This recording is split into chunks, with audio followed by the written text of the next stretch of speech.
என் நெஞ்சில் குடியிருக்கும்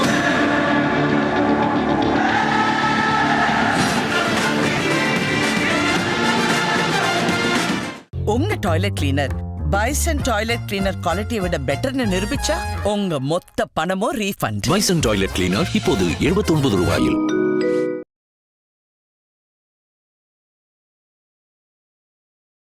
ஸ்போக்ஸ் பர்சனுங்க பேசுறது பார்த்தீங்கன்னா, இவங்க திமுகவா மார்க்சிஸ்ட் கட்சியான்ற அளவுக்கு போய் நிற்கிறாங்க. தூய்மை பணியாளர்கள் போராட்டம் வேற ஒருத்தர் கைக்கு போயிடுச்சு. இவங்க கை விட்டு போயிடுச்சு. ஏன்னா நீ களத்தில் இல்லைன்னா களத்தில் யார் இருக்காங்களோ அவங்க கையில் எடுத்துக்குவாங்க. அதான் இன்றைக்கி மார்க்சிஸ்ட் கம்யூனிஸ்ட் கட்சியுடைய நிலைப்பாடாக மாறி போச்சு.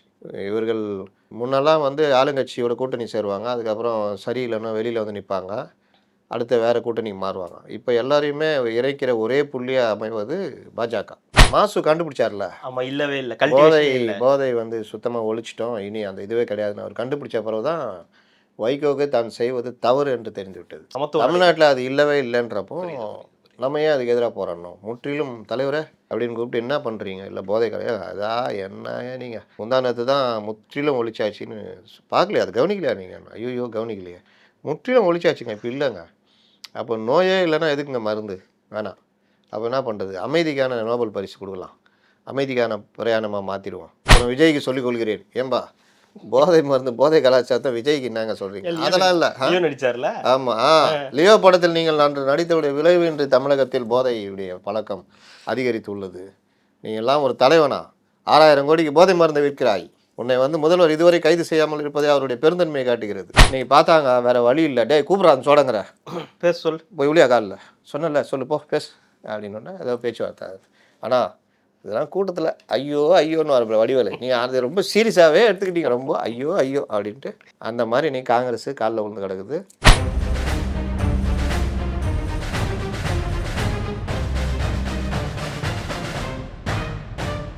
ரெட்ரோலோக்ஸ் நிஜங்களுக்கு வணக்கம். நான் கார்த்திக். இன்றைய பொலிட்டிக்கல் பல்ஸ் நிகழ்ச்சியில் நம்முடைய இணைந்திருப்பவர் மூத்த பத்திரிகையாளர் திரு அப்துல் முத்தலீஃப் அவர்கள். வணக்கம் சார். வணக்கம். தமிழ்நாட்டில் நிறைய அரசியல் சார்ந்த நிகழ்வுகள் நிறைய இருக்குது பேசுகிறதுக்கு. அது அதிமுகவோ திமுகவோ தாவேகாவோ காங்கிரஸோ அப்படின்னு. ஆனால் அதற்கு போகிறதுக்கு முன்னாடி மக்கள் பிரச்சனைகள்னு சில விஷயங்கள் தொடர்ந்து இங்கே நடந்துக்கிட்டு இருக்குது. மக்களுக்கான பிரச்சனைகள், ஊழியர்களுக்கான பிரச்சனைகள், அரசு ஊழியர்களுக்கான பிரச்சனைகள், அதுலேருந்து ஆரம்பிக்கிறது தான் சரியாக இருக்கும்னு நினைக்கிறேன். தொடர்ந்து ஆசிரியர்களோட இடைநிலை ஆசிரியர்களோட போராட்டம் அப்படின்றது தொடர்ந்து 8வது நாளாக இன்றைக்கும் தொடருது அப்படின்றது ஒரு சோகமான ஒரு செய்தியாக தான் இருக்குது. ஆசிரியர்கள் மட்டுமல்ல, அவங்களுடைய குழந்தைகள் கூட சில நேரங்களில் அரசு கைது செய்யப்படுறாங்க. வலுக்கட்டாயமாக அந்த வண்டிகளில் இழுத்துட்டு போகிறதெல்லாம் நம்ம பார்க்குறோம். இதில் அரசுடைய இது ஒரு பக்கம், அணுகுமுறை ஒரு பக்கம் இருந்தால், காவல்துறையுடைய அணுகுமுறையும் வேறொரு மாதிரியாக இருக்கின்றது இதில் கவலையான விஷயமாக தான் பார்க்கப்படுது. எப்படி பார்க்குறீங்க? அரசு ஊழியர்கள் போராட்டம் ஒரு பக்கம், இடைநிலை ஆசிரியர்கள் போராட்டம் ஒரு பக்கம், அவ்வப்போது நடக்கக்கூடிய தூய்மை பணியாளர்கள் போராட்டம் ஒரு பக்கம்னு போராட்டம் மூளை முடுக்கெல்லாம் நடந்துக்கிட்டே இருக்குது. எங்கே பார்த்தாலும் இந்த அரசுக்கு எதிராக ஒரு போராட்டம்ன்ற ஒரு சூழல் இருந்துகிட்டு இருக்குன்றதை எப்படி பார்க்குறீங்க? அதாவது 5 வருட ஆட்சி, மொதல் வருஷம் 2 வருஷம்லாம் இவர்கள் பெரும்பான்மை இல்லை, இவங்களை ஒன்றும் பண்ண முடியாதுன்ற ஒரு இது. இவர்களுக்கும் அந்த இது நம்ம யாரும் நம்மளை ஒன்றும் பண்ண முடியாதுன்னு எல்லாரையும் லெஃப்ட் ஹேண்ட்லேயே டீல் பண்ணிட்டே இருந்தாங்க. ஆட்சி முடிகிற கட்டம் வரும்பொழுது அது வேலை காமிக்குது. நாடகம் விடும் நேரம் தான் உச்சக்காட்சி நடக்குதம்மா வேஷம் கலைக்கும். அந்த மாதிரி அந்த நோயுடைய தன்மை இதாகி நிற்கிது. இப்போ எண்டில் நிற்கிறாங்க. அதனால் இப்போ எதுவுமே பண்ண முடியாமல் முடிச்சிட்டு இருக்கிறாங்க. எல்லோருமே இன்றைக்கி போராடினவங்களா சொல்லுங்கள்? இல்லை. எல்லோருமே இவர்கள் சொல்லாத நான் செஞ்சு தரேன்னு சொல்லாமல் இன்றைக்கி போராடுறாங்களா? இல்லை, அவங்க கேட்குறதே வாக்குறுதியை தான். நீங்கள் கொடுத்த வாக்குறுதிகளை கொடுங்கன்றது அவங்களுடைய கேள்வி. இவர்கள் தான் இந்த தேர்தல் அறிக்கைன்னு இவங்க எல்லாருக்கிட்டையும் போன தடவை ரொம்ப சந்தோஷமாக ஆட்சியாக நடத்துகிறாங்க. நாங்கள் பண்ணித்தரோம், நீங்கள் சொல்லுங்கள் உங்கள் கோரிக்கை அப்படின்னு தேர்தல் அறிக்கையில் ஏற்றிக்கிட்டு நம்பி வந்தாங்க. இவர்களும் நம்பி வாக்களித்தாங்க. அதில் தான் ஆட்சிக்கு வந்தீங்க. வந்தால் பிறகு எனக்கு என்னென்னு பண்ணால் சொல்கிறதான் செய்வோம், சொல்லாதையும் செய்வோன்ட்டு சொல்லாத வேறு இதெல்லாம் பண்ணுறீங்க, சொல்கிறத செய்யவே இல்லை. அதனால தான் அந்த போராட்டங்கள் 5 வருஷமாக ஜாக்டோஜியோ கேட்டுக்கிட்டு இருக்காங்க. நடுநாளில் ஏதாவது ஒரு கதை விடுறது. கடைசியாக என்ன கதை விட்டாங்க? ககன்தீப் சிங் பேடி தலைமையில் குழு அமைச்சு 4வது வருஷத்தில் 4.5வது வருஷத்தில் குழு அமைச்சு நாங்கள் அடுத்த செப்டம்பரில்னாங்க. அடுத்த செப்டம்பரில் நீங்கள் எங்கே இருப்பீங்க? நீங்கள் எதிர்கட்சியாக இருக்கிறவரையும் எங்கள்கிட்ட ரொம்ப கனிவோடும் எங்கள் கோரிக்கையை இது பண்ணீங்க. அதனால் நாங்கள் உங்களை எதிர்கட்சியாக இல்லை, அதை கூட இல்லை, அதையும் தாண்டி வைக்க போகிறோன்னு சொல்லி போராட்டத்தில் குவிச்சாங்க. அப்போவும் அப்படி இப்படி தள்ளி வச்சாங்க. இப்போ இறுதிக்கேடு 6ஆம் தேதின்னொன்று அரசு ஊழியர்கள் பெரும்பான்மையாக இருக்கிறதுனால அந்த பயத்தில் இன்றைக்கி இறங்கி வந்து அநேகமாக பழைய ஓய்வு திட்டத்தை அறிவிக்க கூட செய்யலாம். அந்த லெவலுக்கு இறங்கி வந்துட்டாங்க. ஓகே. அது எப்படி அறிவிப்போன்னு இவ்வளோ நாளாக இல்லாமல் இப்போ திடீர்னு அவசர கதியில் அறிவிக்க போகிறாங்க. அவங்களுக்கு அதன் மூலிமா சமாதானப்படுத்தி ஏதாவது ஓட்டுகளாக மாற்ற முடியுமா? ஆனால் தூய்மை பணியாளர்களும் இந்த இடைநிலை ஆசிரியர்களும் செவிலியர்களும் அவங்களுக்கு ஒரு பொருட்டே கிடையாது. பெரிய அளவில் அவங்கள பொதுவாக மதிக்கலை. செவிலியர்களுக்கு கூட ஏதோ ஒரு 1000 பேரை வந்து பணி நிரந்தரம் செய்து அது காலி பணியிடங்களை நிரப்புறாங்க. இவங்க சொன்னது இவ்வளோ பேர் இருக்கு, எங்களுக்கான இது கொடுங்கன்னு. இப்போவும் அவங்க என்ன வேலை இல்லாமல் இருக்காங்க? தொகுப்பூதிய அடிப்படையில் இருக்கிறாங்க. ஒப்பந்தமாக. அப்போ தேவை இருக்கிறனால தானே வச்சுருக்கீங்க, அது நிரந்தரப்படுத்துங்கன்றாங்க. அது பண்ணலை. தூய்மை பணியாளர்கள் இந்த 1300 பேர் இப்போவும் போராடிட்டு இருக்கிறாங்க. அதனால் இவர்கள் வந்து இது எல்லாமே ஒரு ஒன்று திரட்டப்பட்டவர்கள். அதனால் போராட்டம் வெளியில் தெரியுது. ஒன்று திரட்டப்படாத மக்கள் இருக்காங்கல்ல, அவங்க கோபம் எவ்வளோ இருக்கும். அதை வந்து அப்பப்போ எங்கேயா கேட்குறாங்க, அது அப்படியே போகுது. நீ சென்னை சாலைகளில் போகிறவங்களுக்கு தெரியாதா இவர்களுடைய நிர்வாக லட்சணம்? கரண்ட் பில் கட்டும்போது கோபம் வராதா மக்களுக்கு? விலைவாசி உயர்ந்திருக்குது, சமையல் பொருட்கள் இதெல்லாம் வாங்கும் பொழுது வராதா கோபம்? எல்லா கோபமும் வெளியில் தெரியாது. அது மல்டி ஆர்கன் டிசீஸ்ன்னு சொல்லுவாங்க. ஒரு நோய் தான் வெளியே தெரியும். அந்த நோயோடைய பாதிப்பு உள்ள பல ஆர்கன்ஸை காலி பண்ணணும். அந்த மாதிரி மல்டி ஆர்கன் டிசீஸு உள்ளுக்குள்ளே மறைந்திருக்கிற நோயாக மக்களுடைய கோபங்கள், பல்வேறு துறைகள் சார்ந்தவர்கள் கோபங்கள் அப்படி இருக்குது. இந்த கோபத்துக்கு அப்பப்போ தீனி போடுறது காவல்துறையுடைய இதுவாக இருக்குது. நீங்கள் கேட்டீங்க காவல்துறையுடைய செயல்பாடுகள், அது தனி கிடையாது. அவர்கள் எந்த அரசு இருக்குதோ அந்த அரசுக்கு ஆதரவாக அதை இம்ப்ளிமெண்ட் பண்ணுற வேலையை பண்ணுவாங்க.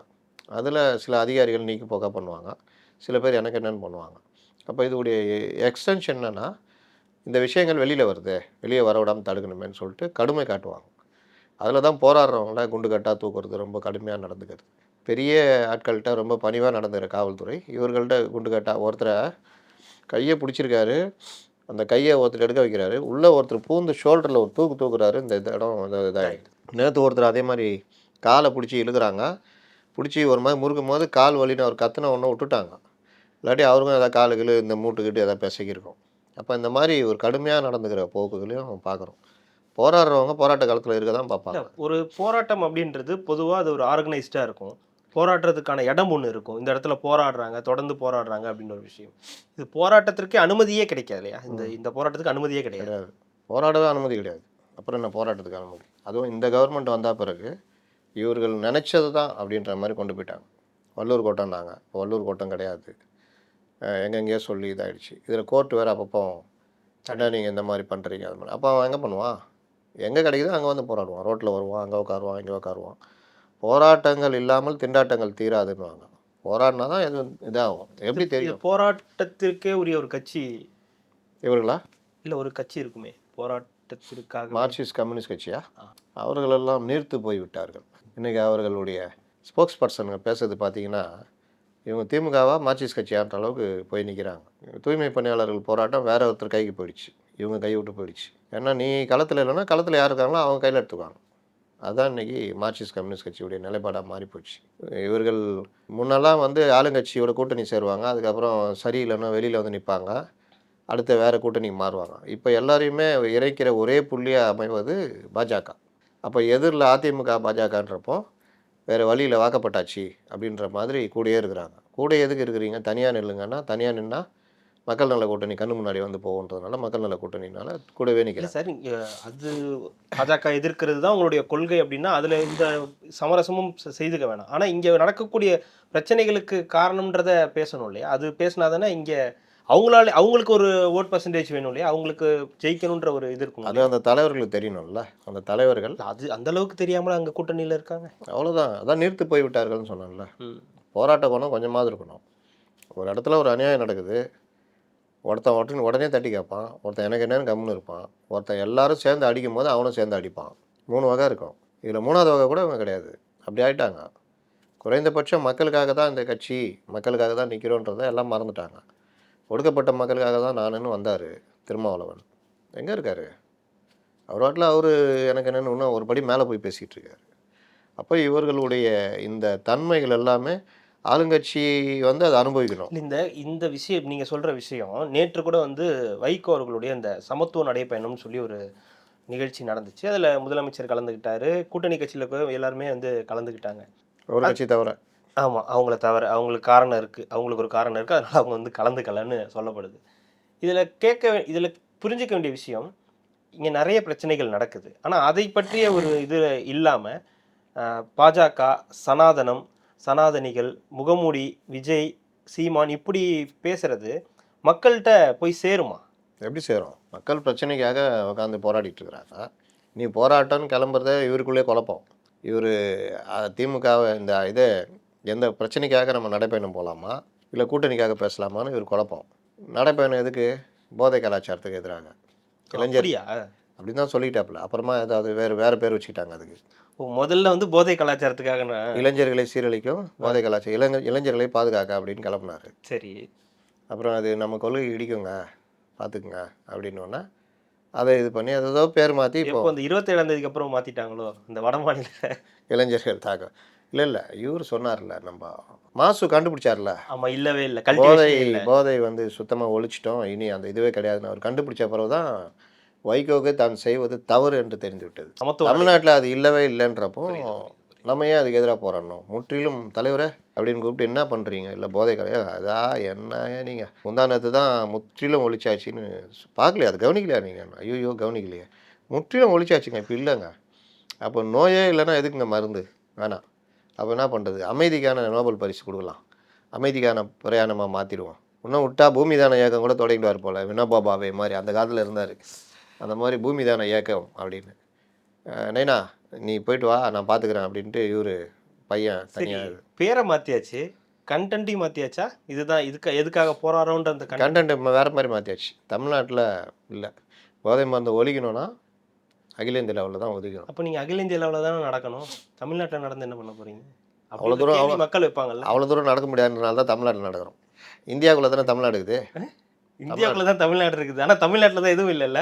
தமிழ்நாட்டில் இல்லைனாலும் இந்தியாவை வலியுறுத்தி தமிழ்நாட்டுக்குள்ளேயே நடப்போம். தமிழ்நாட்டில் இந்தி கூட்டணி மாதிரி. ஆமாம், இந்தியா கூட்டணி மாதிரி. அந்த மாதிரி நாங்கள் வந்து போதை பழக்கத்தை முதல்வரே கூப்பிட்டாங்கல்ல, கூப்பிட்டா அவர் சொல்லிட்டாப்புல சூரத்து மற்ற இது வழியாக உள்ளே வருது, இங்கே கிடையாது, மற்ற ஊர்கள்லேருந்து வருது, நைஜீரியாவிலேருந்து கூட எல்லாம் வருது, அதை நீங்கள் தான் தடுக்கணும். எல்லைகளை நீங்கள் ஸ்ட்ராங் பண்ணணும், எல்லைப்புறங்களை இது பண்ணணும். பிள்ளைகளை பெற்றவங்க தான் பார்த்துக்கணும். ஆமாம், அது ஓகே. ஒரு தலைவர் சொன்னார், இந்த குழந்தைகள் பெண்கள் 14 வயசு மாணவிகள் மது அருந்துறாங்களே பள்ளிகள்லேன்னு, அது நீங்கள் வந்து அந்த பெற்றோர் தான் அதெல்லாம் பார்த்துக்கணும், பெற்றோர் தான் பார்த்து வளர்க்கணும் அப்படின்ட்டாப்புல. அப்போ இந்த சமூகம் இதுக்கு எந்த விதத்துலேயும் ஆதிக்கம் இல்லையா? பெற்றோர் தான் போய் டாஸ்மார்க் சார்க 16 வயசு குழந்தைங்களுக்கு கிடைக்கிற மாதிரி பண்ணாங்களா? அந்த மனப்பான்மையை பெற்றோர் தான் உருவாக்குனாங்களா? நீ குடிக்கணும், குடித்தா தப்பு இல்லைன்ற மனப்பான்மையை அவங்க தான் உருவாக்குனாங்களா? பள்ளிகளுக்கு அதில் பங்கே இல்லையா? அரசுக்கு பங்கு இல்லையா? அதெல்லாம் இல்லை, பெற்றோர் தான் கரெக்டாக பார்த்துக்கணும். அவங்க பிள்ளைங்கள பெற்றோர் தான் பார்த்துக்கணும். எங்கேயா பாலியல் பலாத்காரம் நடக்குதுன்னா நீ தான் பார்த்து போகணும். நீ ஏன் அந்த நேரத்துக்கு அங்கே போனேன்? இதான் பிரச்சனைன்னு தெரியும்ல, நீ ஏன் போனேன்? இப்படி. அதனால் பெற்றோருக்கு பங்கு இருக்குது. அது ஒரு இதுனா சமுதாயம் தான் ரொம்ப முக்கியம். இன்றைக்கி சினிமாவில் அதை அவர் சொல்கிறார் பாருங்கள், ரொம்ப யோகியர் மாதிரி. சினிமாவில் வந்து சினிமா இயக்குநர்களும் பார்த்து எடுக்கணுமா? அப்போ வெளியிடுறவங்க இந்த மாதிரி படம்லாம் வந்துச்சு, யார் வெளியிடுறது எடுத்து? சினிமா இயக்குநர்கள்னால் சொல்லுங்கள், கூப்பிட்டு உங்கள் இது இருக்குது, போய் உட்காந்து பார்க்குறீங்கல்ல. கூலி படத்தில் என்ன அது பிரதான கதை? அதான் எல்லாருக்கும் தெரிஞ்சது தான். அந்த டைரக்டர் யார்? போதை மருந்து படமாக தான் எடுப்பார் அவர். படம் முழுக்க அதை பற்றி பேசிட்டு கடைசியாக வந்து ஒரு இது நியூஸ். உங்கள் சன்னு நடித்தார் ஒரு கல் கண்ணாடி இதிலெல்லாம், மது அருந்துற மாதிரி காட்சியெலாம் வரலையா? எம்ஜிஆர் மாதிரியா நடித்தார்? அப்போ சினிமாவை பற்றி பேசுறதுக்கு என்ன இருக்குது? சினிமாவில் வந்து முழுதுமே இந்த மாதிரி விஷயங்களை தவிர்க்கணும்னு ஆரம்பத்துலேருந்து வலியுறுத்தணும், சொல்லணும். மது காட்சிகள் இல்லாத படங்களுக்கு வரிவில் கொடுக்குறேன்னு கொண்டு வரணும். இப்படிலாம் பண்ணால் தான் வேலை ஆகும். சமீபத்தில் வந்த ஒரு படம் சிறை, டூரிஸ்ட் ஃபேமிலி, பார்க்கிங், இந்த மாதிரி படத்தெல்லாம் போய் பார்த்து எதாவது ரிவ்யூ போட்டாரா? குடும்பஸ்தன், குட் நைட், நிறைய நல்ல படங்களும் இங்கே வந்திருக்கு. ஜே பேபி, எங்கேயாவது போய் முதல்வர் குடும்பத்தோடு பார்த்து மனது இறுகி விட்டது ஏதாவது சொன்னாரா? ரிவ்யூ போட்டாரா? கூலி பார்த்துட்டு அதன் மூலியமாக துப்புரவு பணியாளர்களுக்கு என்று சொல்லாமல் தூய்மை பணியாளர்களுக்கு, மத்திய அரசு என்று சொல்லாமல் ஒன்றிய அரசுக்கு, தமிழக அரசு என்று சொல்லாமல் தமிழ்நாட்டுக்கு, இதெல்லாம் 21க்கு முன்னாடி என்ன ஆச்சு எனக்கு தெரியாது, அதனால் எனக்கு எது வருமோ அதான் நான் சொல்ல முடியும். சரி ரைட்டு, தூய்மை பணியாளர்களுக்கு நல்லது செஞ்சார் அப்படின்ற மாதிரிலாம் கதை உருட்டியிருந்தாங்க. அதுதான் இவர்களுடைய இதுவே. அதனால் இந்த விஷயங்கள் எல்லாமே அதனால் இந்த ஆட்சி முடியறதுடைய விளைவுகள் விஷயங்கள் வெளியே வருது. இன்னொரு பக்கம் கூட இருக்கிறோமே நம்ம ஏதாவது படம் காமிக்கணுமேனு தான் வைகோ போன்றவர்கள் படம் காட்டுறாங்க.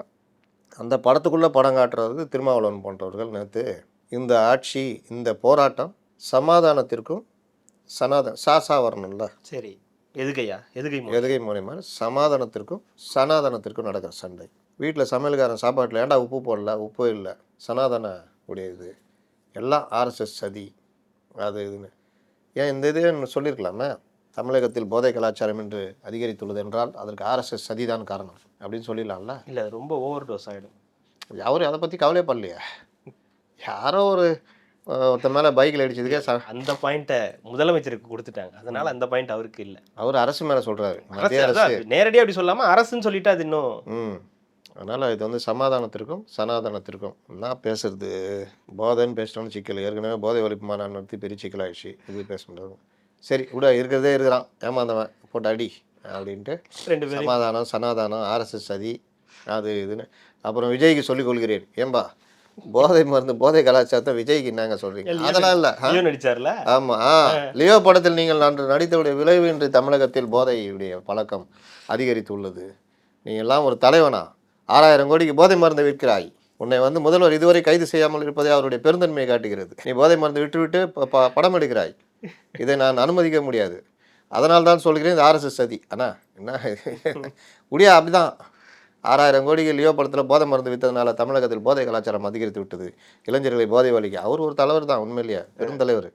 எம்ஜிஆர் ஒரு சின்ன உழுவுண்டு கோட்டரில் ஒரு மூடியில் உழுவுண்டு ஊற்றி விட்ருவாங்க. வெளியில் ஒரு பாட்டை பாட்டுவாப்புல, தைரியமாக சொல் நீ மனிதன் தானா, மானை போல் மானம் என்றாய், நடையில் மத யானை நீயே என்றாய், வேங்கை போல் வீரம் என்றாய், மதுவால் விலங்கினும் கீழாய் நின்றாய் அப்படின்னு பாடி வச்சு செஞ்சு விட்ருவாப்புல. நீ உக்காந்துக்கிட்டு நான் இளைஞர்களுக்கு ஆதா இருக்காங்கன்னு 6000 கோடிக்கு விற்றுட்டு நான் ரெடியாக, இது வராது தலைவர் ஸ்டைல் வராது சிகரெட். அதனால் ஏதோ ஒன்று போட்டு நான் ரெடியாக வரவா வா, என்ன வர்ற 6000 கோடிக்கு போதை மருந்து வித்துட்டா வர்ற. அதனால் நான் அண்ணன் திருமாவளவனுடைய பேச்சை வழிமொழிகிறேன். ஆகையால் இளைஞர்கள் இன்று சீர்லைப்படுவதற்கு முக்கிய காரணமாக விளங்குவது தாவேக தலைவர் விஜய். இன்னும் இப்படி கொண்டு போயிடலாம். பட்டிமன்றத்துக்கு கூட திமுக சார்பில் நான் இப்போ ஐடியா கொடுத்துட்றேன்.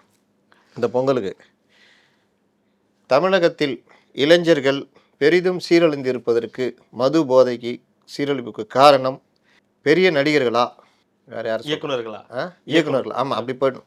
திரைக்கதையா பெரிய நடிகர்களா அப்படின்னா, எப்பா விஜய் திட்டத்துக்கு ஒரு 4 பேர், இந்த சைடு லோகியை திட்டினா ஐயோ லோகி படத்தை நம்ம வேறு பாராட்டிட்டோம். சரி, இயக்குனர்களாக பொதுவாக திட்டுரு. அப்புறம் யார் நம்ம இவர் இருக்காப்புல, அவர் எப்போவுமே ஆர்எஸ்எஸ் சனாதன் தான் சொல்லுவார். இருந்தாலும் அவரை இறக்கி விடுங்க. அப்புறம் ஆலூர் சாமனாஸ் இருக்காரு, ஆமாம், எடுத்த கொள்கை இம்மா பெருசாக பேசுவாப்புல. அருணனை கொண்டு உட்கார வச்சுக்கலாம். அந்த மாதிரி எல்லாத்தையும் உட்கார வச்சுட்டு நல்லா இது பண்ணிட்டு அது பட்டிமன்றம் நடத்தி கொண்டு போயிடலாம். ஆக மொத்தத்தில் நாங்கள் காரணம் இல்லைங்க, அவர்கள் பண்ணதுக்கு இவர்கள் தான் காரணம். நாங்கள் தமிழக நலன் ஒன்றே குறிக்கோளாக வச்சுருக்கோம்.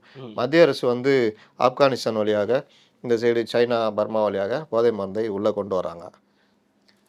அப்போ இங்கேருந்து ஏற்றுமதி பண்ணார் ஒருத்தர், அவர் தான் நாங்கள் நீக்கிட்டோமே, அவருக்கு எங்களுக்கு சம்மந்தமே இல்லை அப்படின்னு. இல்லை, இந்த சமீப காலமாக நம்ம பார்க்கக்கூடிய இது கடந்த காலங்களில் கூட இந்த மாதிரி இருந்ததில்லை.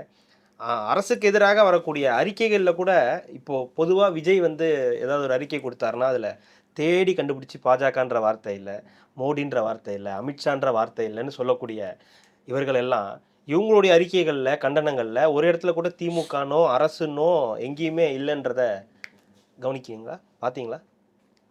இவங்களா தோழமை கட்சிகள் ஏன்னா பொழப்பில் மண்ணள்ளி போட பார்க்குறீங்க. நாங்கள் எங்கள் வேலை என்ன, அவங்க லைட்டாக எதிர்ப்பாங்க, நாங்கள் பயங்கரமாக எதிர்ப்போம். அவர் லைட்டாக பாஜகவை தொட்டுட்டு யாரோ எங்கேயோ எதுவோன்ட்டு போயிடுவாங்க. ஏன்னா அவங்களுக்கு 1000 பிரச்சனைகள் இருக்குது மத்திய அரசோட. அதுக்கு பதிலாக நான் ஆர்எஸ்எஸ் சதி அது இதுன்னு பேசுவேன். விஜய் அதில் நான் இவர்கள் திமுக பேசுகிறேன் பைத்தியமாக எனக்கு. ஆனால் நான் அப்பப்போ சொல்லுவேன், பார்த்துருக்கீங்களா, மறைமுகமாக சொல்லுவேன். அதை நீங்கள் கரெக்டாக புரிஞ்சுக்கணும். இப்போ காங்கிரஸ் ஆரம்பிச்சிருக்காங்க. காங்கிரஸில் எப்படின்னா இவர் உட்காந்து அவர்கிட்ட பேசிகிட்டு இருப்பார், அங்கேருந்து ஒருத்தன் கல்லை தூடுவான், டமால்னு கண்ணாடி உடையும். ஏம்மா யார் பாடிக்கிறது? ஏம்பா உங்கள் ஆள் தான் பாடிக்கிறான். அண்ணா மனுஷங்க என்ன, அந்த பையன் எப்போவுமே அப்படி தானே, அவனுக்கு தமிழ்நாட்டுக்கு சம்மந்தமே இல்லைண்ணே, பைத்தியக்கார கிறுக்கு பையனை நான் சொல்கிறேண்ணே அப்படின்னோடனே அவன் அடிச்சா என்ன தப்புன்னு இன்னொருத்தன் அடிப்பான். யாரு அண்ணா அவன் எனக்கு ஆகாதவண்ணே, நான் அவங்களோட நெருக்கமாக இருக்கிறேன், என் தலைமை பதிக்கு இதுவாக மாணிக் தாக்கூர்னு பேருண்ணே, அவன் ஒரு கல் அடிக்கிறானா. கல் அடித்ததுலேருந்து இன்னொருத்தர் ஒரு கல் வருது. யாருன்னா அவர் வந்து இப்போ அந்த தலைவர் இருக்கிறார்ல, உங்கள்கிட்ட கூட வந்து சமாதானம் பேசினார், அவர் பையங்க எப்போ பார்த்தாலும் கவர்மெண்ட்டுக்கு எதிராக தான் பேசிகிட்டு இருப்பாப்புல, கார்த்தி சிதம்பரம்னு பேர். ஒன்றும் பண்ண முடியாது. இந்த பக்கம் கியம்மையா யார் எல்லாம் நீங்கள் பண்ணது தான். ஜெயிலுக்குள்ளேருந்து ஜெயிக்க வச்சார்ல செந்தில் பாலாஜி, அந்த அம்மா தான். நான் என்னென்ன பண்ணுறது, காங்கிரஸ் பற்றி உங்களுக்கு தெரியாதா, கோஷ்டிக்கு பேர் போனது அதெல்லாம் ரைட்டு. நீ என்னமோ சொன்னியாமே, நான் என்னென்ன சொன்னேன், நான் எப்போவுமே திமுக தலைவர் தமிழகம் தானே சொல்லிக்கிறேன் இல்லையா. கிறிஸ்டோடங்கிற கேட்டால் என்ன தப்பு, அவர் தானே அகில இந்திய பொறுப்பாளர்னு சொன்னியாமேன்னு. நான் அது அங்கே இருக்கிற கூட்டத்துக்கு சொன்னதுண்ணா, நீ அதை போய் சீரியஸாக எடுத்துக்கிட்டானா நீ அப்படின்ற லெவலுக்கு இன்றைக்கி பார்த்தாங்க. வேறு வழி இல்லை, டே கூப்பிட்றான்னு சோடங்கிற பேச சொல் போய் ஒளியா காலில் சொன்னல சொல்லு போ பேசு அப்படின்னோடனே ஏதோ பேச்சுவார்த்தை. ஆனால் இதெல்லாம் கூட்டத்தில் ஐயோ ஐயோன்னு வர வடிவேலு, நீங்கள் அது ரொம்ப சீரியஸாகவே எடுத்துக்கிட்டீங்க, ரொம்ப ஐயோ ஐயோ அப்படின்ட்டு. அந்த மாதிரி நீ காங்கிரஸ் காலில் விழுந்து கிடக்குது. இந்த விஜய் கூட கூட்டணி சேர்றது அதெல்லாம் நான் போய் சேரணும்னா அதெல்லாம் அந்த பசங்க பண்ணது. நான் அந்த புரட்சிக்கார கும்பல் ஒன்று இருக்குது, நான் அவனுக்கு எதுக்குமே அடங்க மாட்டாங்கண்ணா, அவனுக்கு எப்போ பார்த்தாலும் இதே தானே வேலை அப்படின்னு. ஏன்னா அண்ணா இந்த ஒரு படத்தில் கவுண்டமணி சொல்லுவார், கல்லால் ஒருத்தன் இதுக்கு சண்டை போட்டுன்னு இருப்பான், கவுண்டமணி யூரோப்பில் என்ன சண்டை, அந்த இவர் சொல்லுவார் கல்லால் இருக்கிறவர், சார் இங்கே பாருங்கள் சார் 500 ரூபா நோட்டுக்குது 20 ரூபா நோட்டு, 20 ரூபா கொடுத்து 100 ரூபா கொடுத்தாண்டார் சார், இங்கே பாருங்கள் சார் 500 ரூபா நோட்டுக்குது 20 ரூபா நோட்டுக்குது 50 ரூபா நோட்டுக்குது 100 ரூபா நோட்டு எங்கே இருக்கா சார் வீணாண்ணா. ஏய் என்னடா இதுக்குன்னே வருவீங்களா ஓடா அப்படின்னு அடிச்சோன்னா போயிடுவான். சார் இப்படி தான் சார் பாருங்கள் சார், இந்த மாதிரி தான் சார். சார் இதில் நான் கொடுத்து 500 ரூபா மறந்துடுறேன், ஏன்னா 500 ரூபா ஒன்று கல்லால் பார்த்துட்டாப்ல. அந்த மாதிரி பைத்தியக்கார பசங்க நான் அந்த இதெல்லாம் இப்போவுமே கிறகம். நம்ம 40 சீட்டை மறந்துடாதுண்ணா இந்த கேப்பில் அப்படின்னு இங்கே ஒரு பிட்டு. இல்லாட்டி விஜய்கிறாருனா கூப்பிட்டுனேங்கிறாருனா இந்த பிரவீன் சக்கரவர்த்தி, நான் பைத்தியக்காரன் தமிழ்நாட்டுக்கு சொந்தமே இல்லைன்னா, ஆனால் அவன் பார்த்தா மயிலாடுதுறை ஆளானா, அவரும் ராகுல் ஆளாம். நீங்கள் எதுக்கும் அவங்க சகோதரர்கிட்ட பேசிக்கிங்க, அவர் தான் அமுச்சு வச்சுக்கிறாரு. நான் அதை போகாமல் தடுக்கணுன்னா 40 சீட்டு மறந்துடுறேன் அப்படி வருது. ஏன்னா போன தடவை போக்க காமிச்சிங்கல்ல, இந்த தடவை நாங்கள் முன்னாடி காமிக்கிறோம். நோய் கிருமி, அதாவது நல்லாகிற வரைக்கும் நோய் கிருமி ஒன்றும் பண்ண முடியாது. நீ எனக்கு கொஞ்சம் இதாகிடுச்சின்னா நோய் கிருமி என்ன பண்ணுவாங்க, அட்டாக் பண்ண ஆரம்பிச்சிடும். ஓகே, இப்போ அதுதான் நடக்குது திமுக. என் நெஞ்சில் குடியிருக்கும்